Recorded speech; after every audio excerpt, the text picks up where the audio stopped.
Good morning, everyone. I'm Senator Marilou McPhedran, and I'm the convener of the ongoing here in West Block Youth Parliament Nuclear Summit. It is the second one that we have held. We have a significant list of parliamentary co-sponsors, many of them unable to join us today because of the rather disturbing weather conditions that we have. However, I'm very pleased to and honored to share this podium with a co-sponsor and sister senator from Manitoba, Dr. Florides Gigi Osler, who will speak briefly. And to my left, we have one of the co-chairs of the summit, who will speak specifically about her experiences dealing with nuclear waste. And it is Peyton Pitawanakwat from the Mississauga First Nation. And coming to us from high schools in Manitoba, we have on my far left, Kadence, and Emily. Emily comes from the Maple Met School in Winnipeg, and Kadence comes from the Selkirk School Division, not that far from Winnipeg, but a completely different community. We're here today because the summit is going on as we speak, and there is a meeting also about to start with students that have come from different parts of Canada and Ottawa area to meet with the Speaker of the House of Commons, the Honourable Greg Fergus. They will be meeting with Speaker Fergus in the chamber of the House of Commons, engaging in discussion with him, and also presenting the open letter to Canada, a letter from the participants of this summit to members of Parliament, including senators, very practical points that are being raised by young people here with us today. And I'm going to quickly summarize the 5 key requests that are in the open letter. Calling on all members of our Parliament, so of course that includes the Senate of Canada, to take the following 5 key actions. Urge Canada to participate in the 3rd meeting of the states parties to the Treaty on the Prohibition of Nuclear Weapons, which is about to take place beginning on March 1st at UN headquarters in New York. 2, sign the International Campaign to Abolish Nuclear Weapons Parliamentary Pledge. 3, support international initiatives on victim assistance and environmental remediation. 4, urge Canada to sign on to all relevant nuclear treaties, including the Treaty for the Prohibition of Nuclear Weapons. 5, engage in thoughtful and transparent dialogue with civil society, including young members of civil society, on Canada's nuclear policy. I'm going to now hand the podium to Senator Osler. Thank you, Senator McPhedran. Bonjour tout le monde. As a physician, a parliamentarian, and a Canadian deeply committed to public health and global security, I want to emphasize the grave medical and humanitarian consequences of nuclear weapons. The open letter from youth and civil society groups calls for decisive action on disarmament, and their concerns are not just political, they are fundamentally about human survival and health. Nuclear weapons are not merely instruments of war. They are a public health catastrophe waiting to happen. The detonation of even a single nuclear weapon, whether by accident, conflict, or miscalculation, would unleash devastating immediate and long-term side effects, including mass casualties and health system collapse, radiation exposure and long-term disease, environmental devastation and food insecurity. In closing, we must recognize nuclear disarmament not just as geopolitical strategy, but as an urgent public health priority. Thank you. Thank you, Senator Osler. Peyton, please. Thank you. Ani Bojo. My name is Peyton Pitawanakwat, and I'm from Mississauga First Nation.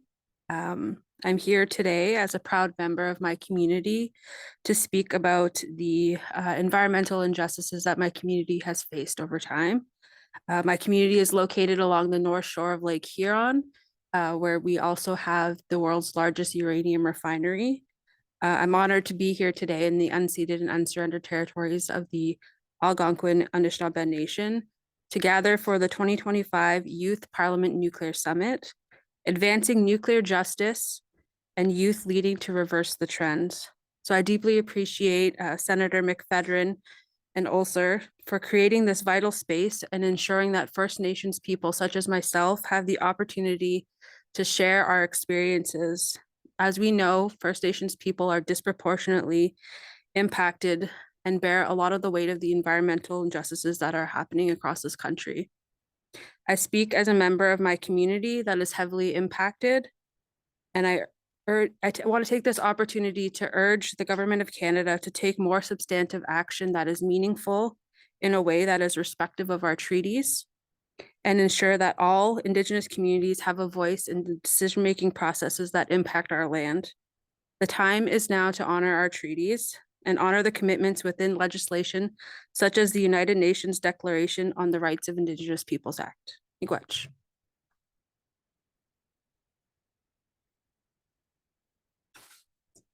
Peyton, thank you very much. I'd now like to invite Emily Mann from the Maple Met School in Winnipeg to speak. Thank you. So as Senator McPhedran said, my name is Emily Mann. I'm in grade 12 from the Maples Met School. I came to this summit because when I learned about the issue of nuclear weapons and how it relates to environmental justice, I knew that I wanted to be a part of that change.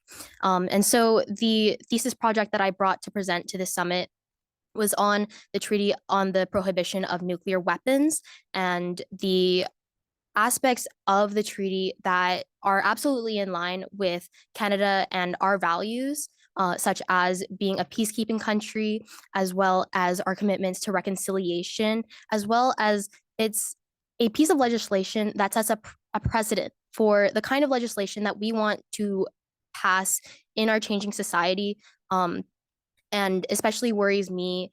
And I want to see the leaders of our country committing to that and acknowledging that people who are marginalized by nuclear weapons and by environmental instability they have a seat at the table and they have the opportunity to be heard. Thank you.